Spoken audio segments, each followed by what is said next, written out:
오늘 우리에게 주신 말씀은 신약성서 히브리서 9장 1절에서 28절 말씀 가운데 9장 27절, 28절 두 절의 말씀 한 목소리로 합독하도록 하겠습니다. 시작! 한 번 죽는 것은 사람에게 정해진 것이요 그 후에는 심판이 있으리니 이와 같이 그리스도도 많은 사람의 죄를 담당하시려고 단번에 들이신 바 되셨고 구원에 이르게 하기 위하여 죄와 상관없이 자기를 바라는 자들에게 두 번째 나타나시리라. 아멘. 오늘은 재림과 구원의 확증이라는 말씀으로 박철수 목사님께서 말씀 전해 주시겠습니다. 기도하고 말씀 전하도록 하겠습니다. 하나님 아버지, 은혜와 사랑을 감사를 드립니다. 더운 날 조심도 감사를 드립니다. 정말로 힘든 가운데서도 아버지 하나님, 정말 열심히 일하는 사람들, 그리고 아버지 시원한 환경을 허락하셔서 더위를 느끼지 않고 찬양과 예배를 드릴 수 있도록 허락하심도 감사를 드립니다. 이 시간 함께하여 주옵소서. 예수님 이름으로 기도드립니다. 아멘. 히브리서 말씀이 지금 계속 그런 거거든요. 옛 것과 새로운 것 계속 비교를 하거든요. 그래서 우리는 항상 그래요. 이야기를 하다 보면은 옛날에는 어땠고 저땠고, 특히 남자들 이야기하다 보면은 과거 우리 집이 얼마나, 제가 하는 이야기 진짜거든요. 근데 이제 이야기를 하죠. 옛날에 우리 아버지, 할아버지 때는 그 넓은 들판이 전부 우리 땅이어가지고 우리 땅을 밟지 않고서는 지나다닐 수가 없었어. 보통 그렇게 이야기하거든요. 그리고 우리 집에는 금송아지도 있었고 황금두꺼비도 있었고 이런 이야기를 하거든요. 왜? 과거는 아름다워요. 그래서 항상 과거를 보고 사는데, 근데 믿는 사람들은 과거를 보고 살면 된다, 안 된다? 안 된다. 과거는 지나간 거고요. 과거에서 지금 여기까지 왔다는 건 그게 뭐다? 하나님 은혜다. 그래서 과거를 바라본 건 뭐다? 하나님 은혜를 버리고 안 좋은 세상으로 돌아가는 거다. 히브리서 기자 계속 이야기하는 그거거든요. 과거란 게 뭔가요? 율법, 옛 언약. 거기로 돌아가시면 안 돼. 그건 뭐다? 모형과 그림자다. 그런데 너희들은 모형과 그림자가 아니라 이미 실체를 보았다. 그 실체가 뭐다? 예수 그리스도다. 실체를 봤는데도 불구하고 여전히 그림자나 모형을 좋아한다면 그게 제정신인가? 그런 이야기를 하는 거거든요. 우리가 결혼하잖아요. 여러분 약혼 해보셨어요? 결혼은 해보셨을 거고. 저는 약혼을 했거든요. 약혼이 뭐죠? 결혼하기를 약속한 게 약혼이잖아요. 근데 결혼하고 약혼은 달라요. 같지 않죠? 약혼은 법률적인 구속이라든가 법률적인 권리가 전혀 없어요. 헤어지면 그걸로 그만이에요. 근데 결혼은 그렇지 않죠. 법률적으로 의무도 생기고 법률적으로 권리도 생기고 그게 결혼이거든요. 그래서 약혼을 옛날에 약혼했는데 그리고 헤어졌어. 근데 지금 결혼하고 살면서 옛날 약혼자를 그리워한다. 그러면 된다, 안 된다? 안 된다는 이야기를 지금 하고 있는 거예요. 그래서 항상 옛 언약은 어떤 거다?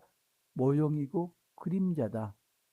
그리고 새 언약은 실체다. 이걸 8장까지 계속 말을 했거든요. 그래서 8장에서 이야기했던 게, 자, 옛 언약보다 새 언약이 더 좋다. 땅하고 하늘을 비교해서 계속 이야기를 하고 있는 거예요. 그래서 옛 언약은 누가 섬겼다? 인간 대제사장이 우리를 위해서 하나님께 죄를 빌었다. 어디에서? 땅에 있는 성소에서. 그런데 그리스도는 어디에서? 땅이 아니고 하늘에 있는 성소에서 우리를 위해서 중보하고 계신다. 차이점을 이야기한 거예요. 두 번째, 대제사장이 어떻게 제사를 드렸나요? 대제사장은 짐승들의 피를 가지고 제사를 드렸습니다. 그런데 그게 온전했다, 불완전했다? 불완전했다. 정결례 했는데 결국 어떻게 됐다? 그건 마음은 터치하지 못하고 몸의 정결만 이야기됐다. 그런데 더 좋은 중보자 예수 그리스도는 그게 아니고 짐승의 피가 아니고 자신의 피로 단번에 죄를 없이 하셨다. 그래서 육체적인 정결뿐만 아니라 마음의 정결까지도 온전하게 하셨다. 그게 이제 마태복음 15장 11절 보면 한번 찾아보실래요? 자, 찾으셨으면 한 목소리로 시작. 입으로 들어가는 것이 사람을 더럽게 하는 것이 아니라 입에서 나오는 그것이 사람을 더럽게 하는 것이니라. 이게 이제 어떤 장면이죠? 이게 바리새인들이 정결례에 대해서 계속 이야기하잖아요. 왜 당신 제자들은 손도 씻지 않고 식사를 하는가? 그걸 계속 이제 거듭거듭 이야기를 하잖아요. 그래서 예수님 말씀이 뭔가요? 들어가는 게 중요한 게 아니다. 입에서 어떤 말이 나오는가가 중요하다. 말은 무엇이다? 그 사람의 내면 상태를 반영하는 거다. 그래서 함부로 우리 그러죠. 조심하셔야 될 게 말이란 게 습관이에요. 그래서 그냥 툭 튀어나오는 욕 한마디가 뭐다? 내 마음 상태를 그대로 반영하는 거예요. 우리 어머니가요, 지금 정신이 온전치가 못 하시잖아요. 치매가 있어갖고. 그 상황에서 욕 한마디 안 하세요. 그러니까 평소에 그러셨다는 거야. 그리고 지금도 그 온전치 못한 정신 속에서 제가 전화를 드리면은 끝날 때 꼭 고맙다고 그러세요, 저한테. 어, 전화해줘서 고맙다. 아직도 그러세요. 고마울 게 뭐가 있어요? 자식이 부모한테 전화하는 건데, 그잖아요. 근데 꼭 한 번도 빼놓지 않고 고맙다 말씀하셨어요. 정신이 없는 가운데 있어서. 그러니까 말이란 건 어떤 건다? 내 마음 상태를 그대로 표현한 거다. 그 말이 어떻다? 사람들이 있는 경우가 아니고 나 혼자 있을 때 하는 말을 더 우리가 눈여겨봐야 됩니다. 나 혼자 있을 때 불만 불평하고 욕을 하고 그런다면은 그게 뭐다? 내 마음 상태를 그대로 드러내 놓는 거다. 우리 흔히 그러잖아요. 약자한테는 강하고 강자한테는 약하고. 그래서 나한테 주는 거 아무것도 없지만은 힘이 있거나 권력이 있거나 돈이 있거나 이런 사람 앞에서는 저절로 겸손하게 행동을 하잖아요. 말도 조심하고. 그런데 그렇지 않고 나보다 못한 사람들, 경제적으로 못하고 지위도 더 못하고 힘도 약하고 이런 사람들은 어떻게 하나요? 나도 모르게 모기가 힘이 들어가잖아요.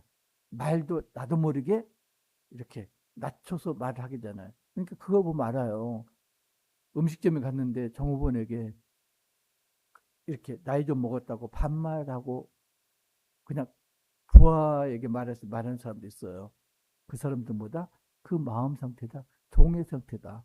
그게 그대로 표현된 거다. 그게 믿지 않는 사람 가운데도 많아요. 어디 가면은 대접 받으려고 자기가 목소리가 커야지 자기를 대접해 주는 줄 알고 그런 사람들이 많아요. 그 사람들 뭐다? 가슴이 뚫려서 그렇다. 그걸 메꾸지 못해서 남이 공경해 주는 걸로 가슴을 채우기 위해서 그러는 상황이다. 저기 알아요? 걔가 왜 짖는지 알아요? 겁이 나서 짖는 거예요. 겁이 나서 짖는 거예요.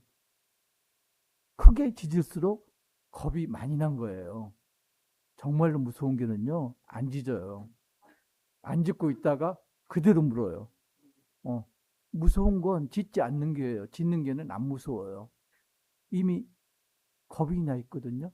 우리도 마찬가지예요. 우리도요, 불만 불평이 많고 그러면은 사탄이 어떻게 할까요? 가만 놔둬요. 안 그래도 가만 놔둬도 오니까 불만 불평이 많을수록. 그런데 불만 불평이 하나도 없다 그러면은 사탄이 긴장하기 시작해요. 어, 저러면 안 되는데. 그래서 틈이 생기면 막 물어요. 조심하셔야 돼요. 그래서 정말로 내가 어떤 말을 하는가, 이건 눈여겨보셔야 됩니다. 자, 그 다음에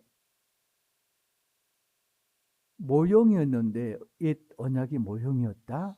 그런데 실체가 나타났다. 그러면 어떻게 되나요? 옛 것은 폐기되는 거고 실체만 남는 거죠. 붕어빵에 왜 붕어가 안 들어갈까요? 그 고민해 보신 적 있어요? 붕어빵에는 왜 붕어가 안 들어갔을까? 잉어빵에는 왜 잉어가 안 들어갔을까? 국화빵에는 왜 국화가 안 들어갔을까? 어, 모형이에요. 모형인데 정말로 붕어를 원하는 사람은, 붕어찜을 원하는 사람은 붕어를 안 먹어요. 붕어빵을. 민물고기 매운탕집을 가죠. 붕어빵 먹으면서 아, 붕어찜 먹었다, 그런 얘기는 안 하잖아요. 그래요? 안 그러잖아요. 그 모형은 어디까지나 모형이에요. 근데 그 모형이 뭐다? 붕어가 어떻게 생겼는가를 알려주는 거죠. 붕어 실체가 나타나면은 더 이상 붕어빵은 필요가 없는 거죠. 붕어빵 가지고 붕어찜 해 먹진 않잖아요. 붕어 매운탕 해 먹진 않잖아요. 그죠? 모형은 모형이고 실체는 실체다. 자, 에레미야가 이제 한 이야기가 있습니다. 자, 그러면은 새 언약, 이건 옛 언약하고 어떻게 다른가? 옛 언약은 어디에 기록되어 있었다? 돌에 기록되어 있었다. 돌이라는 건 뭐죠? 돌 표면에 기록되어 있었다. 더 나가면은 외면적인 정결의 치중에 있었다. 새 언약은 마음판에 새겼다. 그래서 외면으로는 보이지가 않는다. 믿음이 강한지 약한지 알 수가 없어. 그잖아요. 제가 책을 쓰면서 그 하나 프로그램을 만든 게 있거든요. 신앙 측정도라고, 그 몇 가지 체크를 하면은 너 지금 몇 점짜리야 그게 나타나게. 그걸 이제 그 재미나이는 이걸 저거 휴대폰 앱으로 만들면은 공용할 수 있어요 이러는데 아직 거기까지는 가기가 싫고, 일단은 책 속에서 체크를 하면은 당신은 60점짜리 신앙, 80점짜리 신앙, 이렇게 이제 5단계로 나타나도록. 그래서 초록하고 빨간불 해가지고 당신은 빨간불이 지금 40%야, 빨간불이 60%야, 경고, 이렇게 하실 수 있게끔 이렇게 한 게 있거든요. 아무튼 마음에 새긴 율법은 이건 드러나지 않는다. 그래서 겉으로 드러난 율법보다도 오히려 지키기가 쉽다, 어렵다? 지키기가 더 어렵다. 왜요? 정결례는 눈에 보이는 것만 피하면 되거든요. 비늘 없는 고기는 먹으면 안 돼. 추어탕 안 먹으면 되거든요. 피를 먹으면 안 돼. 선지 안 먹으면 되거든요. 그죠? 그러는데 마음에 새긴 율법은 그거하고는 다른 거죠. 네 양심이 어땠느냐, 하나님 말씀을 얼마나 순종했느냐, 그게 이제 판단의 기준이거든요. 그게 안 보인다, 문제가. 그게 이제 큰 문제죠. 두 번째, 옛 율법에 의해서는, 옛 언약에 의해서는 하나님하고 관계가 온전하고 회복될 수 없었다. 왜? 옛 언약은 어떤 거죠? 잘못하면 벌을 받고 잘하면은 축복을 받고, 저주와 축복의 언약이었다. 그럼 하나님이 어떤 하나님이다? 항상 나를 지배하는 하나님. 나는 종, 그리고 하나님은 주인. 그래서 주인이신 하나님이 내가 잘못하면 야단치고 잘하면 칭찬하고, 이게 옛 언약이었다. 근데 그게 이제 새 언약으로 넘어가면서 어떻게 됐다? 우리 신분 자체가 변했다. 우리는 종이 아니고 누구다? 아들이다. 하나님의 자녀다. 그죠? 하나님의 자녀다. 그래서 관계가 달라졌다. 하나님의 관계가 온전히 회복됐다. 그리고 그 전까지는 하나님에 대한 지식을 어떻게 알았나요? 선지자들 통해서, 제사장들 통해서, 율법을 통해서 알았는데 제한적이었는데, 지금은 어떻다? 성령을 통해서 누구나 하나님을 알 수가 있다. 누구나 보편적으로 하나님을 알 수가 있다. 이렇게 이제 표현한 거고요. 그다음 마지막은 옛 언약에 의해서 짐승의 피를 가지고 제사를 드릴 때는 그게 범위가 한정되어 있었다. 마음은 도저히 건드리지 못했다. 외면적인 정결만 회복을 했다. 그것도 언제? 1년에 단 한 번. 그런데 예수님 피로써 속죄제를 드린 다음엔 어떻게 됐다? 마음의 죄까지도 온전히 예수님이 대신 지셨다. 우리는 더 이상 죄인이 아니다. 옛 언약하고 새 언약의 지금 다른 점입니다. 자, 이제 드디어 이제 구절로 넘어왔어요. 구절에서 이야기하는 건 역시나 땅하고 하늘 대조적으로 이야기합니다. 성소가 있다. 땅에 있는 성소. 그리고 하늘에도 성소가 있다. 참 장마. 땅에 있는 성소에서는 제사장이 제사를 드렸고 참 성소에는 그리스도께서 올라가셔서 그걸 이제 옛날 말로는 가끔 옛날 책 보면 승귀라고 그래요. 하늘로 올라가셔서 귀환하신 거죠. 귀환하셔서 하늘로 들어가셔서 참성소 거기 어디죠? 하나님 우편에 앉으셨다. 그런데 성소를 보면요. 성소가 어떻게 돼 있나요? 성전 뜰이 있고 성막이 있으면 거기에 성소와 지성소 둘로 구분이 된다. 그죠? 저기는 휘장이 안 나타나 있는데 성소와 지성소 사이에는 휘장이 있다. 근데 가장 중요한 게 지금 구절에서는 휘장을 그냥 3절 보면은 또 둘째 휘장하고 휘장 한 번 하고 그냥 이렇게 넘어갔는데 여기서 구절에서 제가 볼 때 가장 중요한 단어가 뭐냐면 휘장이에요. 휘장이 뭐냐면은 사실은 하나님께서 우리 죄를 덮기 위해서 마련하신 장치가 휘장이에요. 그런데 그 휘장이 어떻다? 언제 열린다? 1년에 단 하루만 열린다. 대속죄일에. 그리고 휘장 열고 들어가는 사람 누구다? 대제사장 혼자만 들어갈 수가 있다. 자, 문제가 많습니다. 자, 우리가 대조해서 생각해 보죠.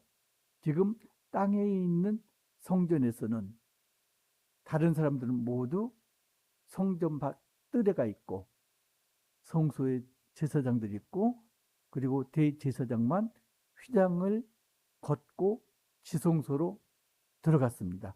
나머지는 밖에서 대기를 합니다. 그죠? 그런데 이제 나중에 그림 나오겠지만은 대제사장이 어떻게 하고 들어가나요? 옷에 방울을 달고 발에 끈을 묶고 들어갑니다. 그래서 지성소에서 제사를 드리는 동안에는 방울 소리가 끊임없이 나는 거죠. 그죠? 그러면 살아있구나. 대제사장이 벌을 받지 않고 우리 죄를 하나님께서 사해 주셨구나. 그렇게 기대감을 가지고 밖에서는 기다립니다.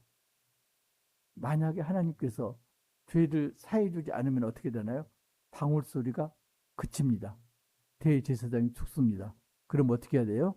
밧줄로 지성소에 사람들이 못 들어가니까 밧줄을 끄집어 당겨서 죽은 대제사장을 꺼내야 되는 거죠. 이게요. 지금 그리스도가 하늘 성막에서 우리를 위해서 기도하는 거하고 오버랩 시켰고 이야기하는 겁니다. 처음에 예수님께서 우리에게 오셨다. 초림하셨다. 제사장이 성전에 나타났다. 그리고 제사장이 휘장을 열고 지성소로 들어갔다. 예수님께서 하늘 성소에 들어가셨다. 마태복음 27장 50절 51절 한번 보실래요? 마태복음 27장 제가 읽을게요.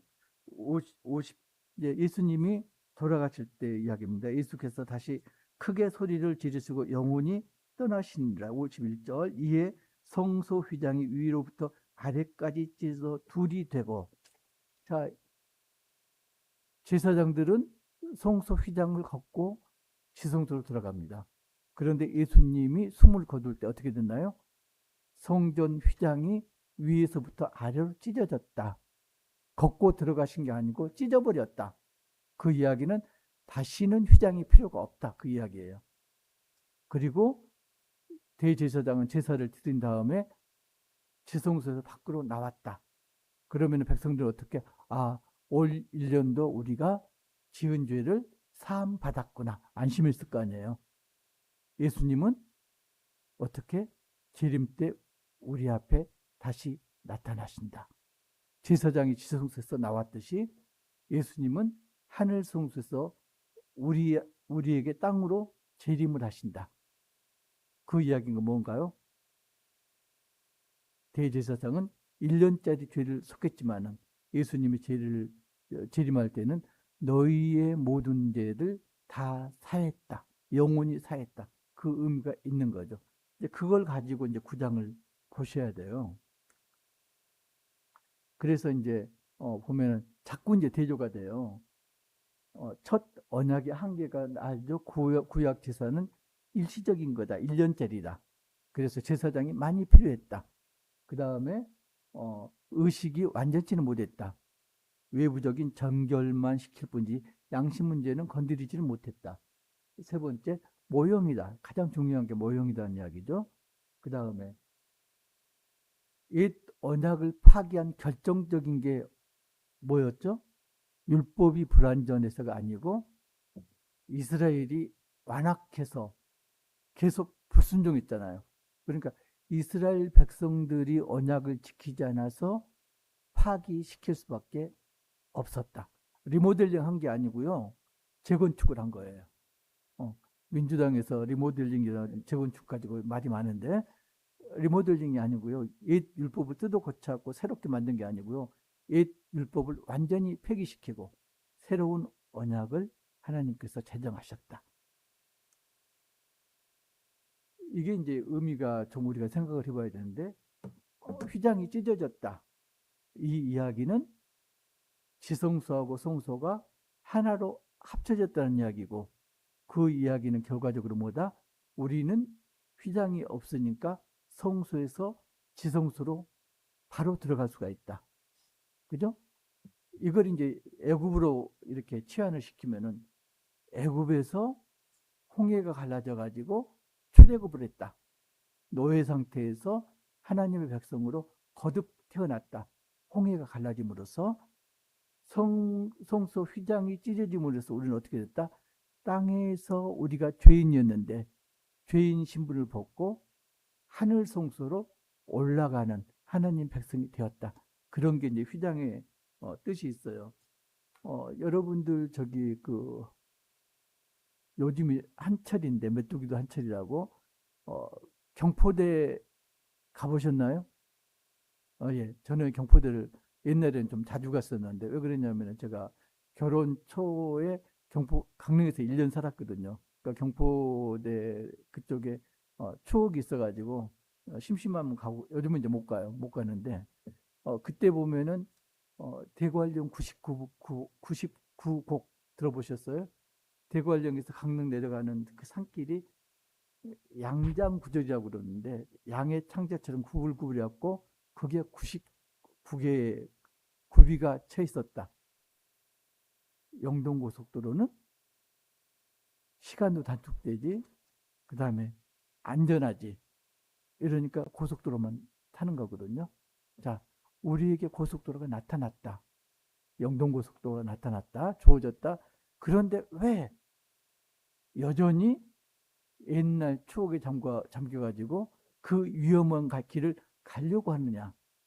그런 이야기거든요. 너희도 그러면 안 돼. 왜 자꾸 그런 길로 가려고 해? 그게 이제 그 쭉 넘어갑니다. 이게 그러니까 11절부터 이제 이야기를 할 거예요. 그래서 이제 보면은 옛 언약하고 새 언약을 계속 이제 비교를 하는 거죠. 하늘 성소에 계신 분이다. 그 다음에 옛 언약하고 달리 양심의 정결과 죄의 속함을 주는 게 새 언약이다. 그리고 피 흘림과 사함. 이게 이제 9장 22절 보면은 율법에 따라 거의 모든 물건이 피로써 정결하게 되나니 피 흘림이 없은즉 사함이 없느니라. 레위기에 보면은 피는 곧 생명이다. 그래서 살인한 자는 죽어야 된다. 율법 판단이 그렇게 나오거든요. 여러분들은 가장 소중한 게 뭐예요? 가장 소중한 한 개만 꼽으라면 거기에 물론 돈은 안 들어가겠죠. 가장 소중한 건데 보통은 자식을 꼽죠. 안 그런 분 있나요? 보통 그런데 그러면은 자식 빼고 내 몸에 있어서 가장 소중한 거 하나만 꼽으면 뭘까요? 미문은 안 들어가요. 거기 미문 안 들어가요. 뭐 저기 뭐 근육 같은 거 이런 것도 안 들어가고요. 피예요, 피. 피가 생명이잖아요. 그죠? 피가 없으면은 내가 없는 거예요. 그러니까 가장 중요한 건 피예요. 그래서 응급 상황에서 가장 먼저 하는 게 뭐죠? 수혈부터 하잖아요. 피를 공급하는 것부터. 자, 그러면은 성경 말씀대로 하면 피라는 게 뭐죠? 피는 죽음이고요. 그죠? 피는 밖으로 나오면 부정하다. 죽는다. 약간 부정이고. 동시에 갖는 의미가 뭐죠? 피는 생명이에요. 그러니까 피라는 것은 생명과 죽음 동시에 가지고 있어요. 죽음은 또 하나 연서 더 확대 생각하면 어떤 게 있을까요? 죽음. 유언하고도 맥락이 닿죠. 내가 만약에 유산이 있다 그러면은 내 피가 살아있는 동안에는 유산 집행이 안 되죠. 내가 죽으면은 그 순간에 유산이 넘어가는 거죠. 지금 그리스도 피를 지금 그렇게 이야기하는 거예요. 그리스도께서 돌아가셨다. 피를 흘리셨다. 근데 하나님 입장에서 생각해 봐요. 하나님께서 가장 귀하게 생각하는 게 뭐였을까요? 우리는 자식이 귀하다고 그랬는데 하나님도 역시 독생자 예수가 가장 귀했다. 근데 가장 귀한 예수가 피를 흘리고 죽었다.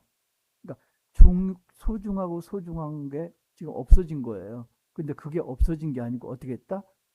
죽고 나서 생명이 주어졌다.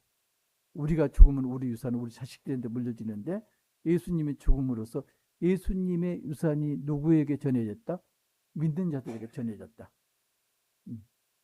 믿는 자에게 예수님의 유산이 상속됐다. 어떻게 함으로 인해서 십자가에서 죽고 피를 흘리심으로 인해서 그 피로 우리가 구원을 받았다. 그 내용입니다. 3번이. 자, 그 모든 게 4번이 예수님 피로서 모든 게 이제 정화가 되는 그런 거고요. 그래서 예수님 피가 아니면은 우리가 용서받을 수도 없고 정결하게 될 수도 없다는 게 지금 히브리서 9장의 마지막 쪽 이야기입니다. 자, 이건 우리가 계속 해왔던 이야기니까 안 읽고 넘어갑니다. 자, 이게 이제 재민아이가 그린 페나로 그려달라고 그래가지고 그린 거예요. 방울에 보이나요? 방울 쭉 달려 있는 거, 발목에 줄 묶여 있는 거. 이제 저렇게 하고 있거든요. 자, 어, 어. 그 역할을 누가 하셨다? 저게 불완전하기 때문에 예수님이 그 역할을 하셨다. 어떻게? 하나님께서 가장 귀하게 여기시는 걸 드려서 그게 뭐라고요? 예수님의 피.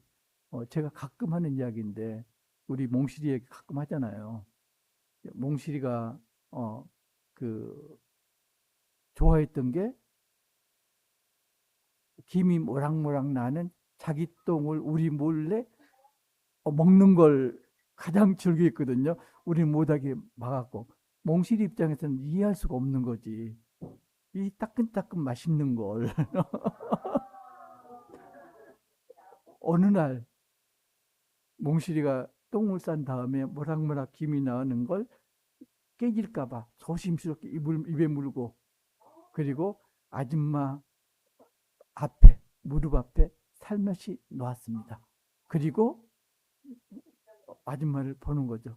아줌마한테 내가 아끼는 걸 준 거예요. 그 마음이 얼마나 갸륵해요. 그 다음부터 어떻게 했다?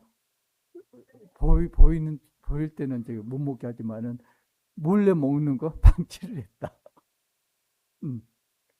그러니까 얼마나 먹고 싶은데 침을 질질 흘리면서 깨지지 않게 조심해서 물고 주인한테 가지고 왔을 건가. 그죠? 그게 느껴지나요? 그 마음이? 가장 귀한 거. 그러니까 정말로 존경하는 사람한테는 내가 뭘 드린다? 내가 가장 귀하게 생각하는 걸 드린다. 예수님이 하나님께 뭘 드렸다? 하나님께서 가장 귀하게 여기시는 거. 몽실은 이제 우리가 귀하게 여기는 게 아니고 지가 귀하게 여기는 걸 우리한테 줬지만은 예수님은 하나님께서 가장 귀하게 여기시는 뭐? 우리의 피가 아니고 예수님의 피를 올려드렸다. 그 결과 우리가 죄사함을 받았고, 우리가 이제 여기서 잠깐 헷갈릴 수가 있는데, 우리는 죄인입니까? 아닙니까? 자꾸 죄인이라고 고백을 해요. 그죠? 근데 성경 말씀대로 하면은 우리는 죄인이 아닙니다. 왜요? 이미 예수님이 십자가에서 피를 흘리실 때 죄가 사해졌고, 하늘나라를 예수님 우리에게 유산으로 물려주셨거든요. 그런데 자꾸 죄인이라고 할 수밖에 없는 게 뭐죠? 날마다 성화의 길을 걸어야 되는데 성화의 길을 걷지 않고 어떻게 했다? 옛날을 그리워하기 때문에 자꾸 죄인이라고 고백하는 거죠. 자, 그러면 또 하나 문제. 그러면은 우리가 죄인이 아니라고 그러면은 어? 기도도 드릴 필요가 없는데 어떻게 생각하세요? 내가 죄인이 아닌데 왜 기도를 드려야 될까요? 그러면은 잘못 생각하는 게요. 기도를 하나님과의 거래로 생각하기 때문에 그래요. 거래로. 그래서 주고받을 게 없으면은 하나님과 관계는 이제 더 이상 필요가 없어. 근데 기도는 거래가 아니고요. 기도는 관계예요. 여러분들 그런 거 느끼셨어요? 친구를 오랜만에 만나면은 쌓였던 이야기가 많잖아요. 친구를 10년 만에 만났어. 절친이었어. 그러면 10년 동안 쌓인 이야기를 하려면은 몇 날 며칠 밤을 새워도 부족하잖아요. 근데 어떤 날 막상 만나면은 할 말이 없어요. 그잖아요. 절친이었는데 10년 동안 할 이야기가 쌓였는데 정작 만났더니 할 이야기가 없어요. 하나님하고 우리 관계도 똑같아요. 하나님하고 날마다 매 시간 만나면은 할 이야기가 더 생길까요? 없어질까요? 할 이야기가 더 많아져요. 근데 그게 아니고 띄엄띄엄 하나님을 만난다고 그러면은 1년에 한 번 하나님을 만난다고 그러면은 1년 동안 쌓인 이야기를 회포를 푼다고 생각한다면은 그렇게 되나요? 할 이야기가 없어요. 부모하고 자식도요. 함께 살지 않으면은 몇 달 만에 만나고 몇 년 만에 만나면은 할 이야기가 없어요. 그래서 사이가 나쁜 부부들에게 권면하는 것 중 하나가 뭔가요? 주말 부부가 되어라. 그러면 어떻게 되나요? 일주일 동안 쌓인 이야기가 많아. 그런데 단 몇 시간 같이 있어. 그동안의 불만, 불평을 말하나요? 안 그래요. 몇 시간 동안 어떻게 하나요? 내가 화났던 거, 힘들었던 거, 원망스럽던 것들은 입을 다물어요. 그리고 상대방이 힘들었던 걸 귀들어 듣고요. 마음으로 공감하고 오히려 관계가 돈독해진다는 그런 헛소리들을 해요. 그렇게 하면 안 돼요. 부부는 싸우더라도 한 이불을 덮고 자야 된다. 그게 옛날 어른들의 지혜입니다. 그게요, 한 이불을 덮지 않고 한 침대에서 자도요, 멀어져요. 그런데 그게 아니고 한 방에서, 부부는 한 방에서 살아야 돼. 한 방에서 따로따로 침대를 놓고 하면은 이미 마음이 갈라진 거예요. 물론 이제 나이가 들어, 저처럼 나이가 들면은 서로가 이제 같이 있으면 힘들어요. 코 고는 소리 들리고 이러면은 부스럭거리고. 그래서 50 넘으면은 대부분 이렇게 각방을 써요. 근데 그러긴 한데 그 전에는 함께하지 않으면 부부도 멀어진다. 제가 이 이야기를 왜 하고 있나요? 물론 이제 부부가 함께 지내라는 말 그것도 있지만은 하나님하고 관계가 그렇다. 우리가 죄인이 아니지만 기도를 해야 되는 건 뭐다? 하나님과 관계가 기도를 하지 않으면 점점 멀어진다. 그 간격이 길수록 할 말이 없어진다. 내가 말을 않는데 하나님이 어떻게 먼저 주저주저 이야기하시나요? 내가 먼저 이야기하고 하나님이 너 힘들었구나. 수고했다. 위로해 주시고 이러는 건데 그 관계가 1년에 한 번이야. 만나면 하나님 뭐라고 할 거야? 할 말이 없으시지. 얘 한 행동이 입 열면 야단칠 것 같은데. 그잖아요. 예수님도 죄가 없으셨기 때문에 기도할 필요가 없었는데 예수님은 틈만 나면 어떻게 하셨다? 한적한 곳에서 이른 새벽에 기도를 하셨다. 그래서 이제 어떤 목사님들이 농반진반으로 그렇죠. 어떤 놈이 새벽 기도를 만들어가지고 어떤 놈 무슨 어떤 놈 예수님이 만들었지. 기도는요. 하나님에게 거래 청구서를 내미는 게 아닙니다. 기도는 하나님하고 대화입니다. 그 길을 누가 트셨다? 예수님 피로서 그 길을 트셨다. 그래서 우리는 담대하게 언제나 하나님 앞에 나갈 수가 있다. 권리를 받았는데도요. 쓰지를 않는 사람이 많아요. 하나님 앞에 담대히 나갈 수 있는 권리를 얻었다면 그 권리를 우리가 사용을 해야 되는 거죠. 그죠? 어떤 거? 저 때는 정말로 죽을까봐 겁이 나고 두려움으로 지성소로 나갔지만 우리는 하나님하고 기도할 때, 하나님께 기도할 때 하나님이 나 죽이실까봐 겁나지 않잖아요. 그죠? 어린아이가 엄마한테 안길 때 엄마가 나 죽일까봐 겁내지 않잖아요. 그죠? 어린아이가 어떤 말이든지 엄마한테 털어놓고 이야기하잖아요. 엄마가 시끄러니까 그만둬. 물론 그런 부모들도 있더라고요. 근데 안 그러잖아요. 아이가 하는 말 다 들어주잖아요. 그죠? 하나님도 우리가 하는 말을 전부 듣고 격려하고 용기를 주시고 잘못됐다면은 올바른 길로 갈 수 있게끔 이끌어 주시고 하나님께서 그렇게 하십니다. 구원, 재림, 먼 곳에 있는 게 아니고요. 우리가 현재 생활에서 구원도 맛보고 예수님의 재림도 맛볼 수 있는 우리는 그런 위치에 있고 그걸 목격할 권리도 가지고 있는 사람들입니다.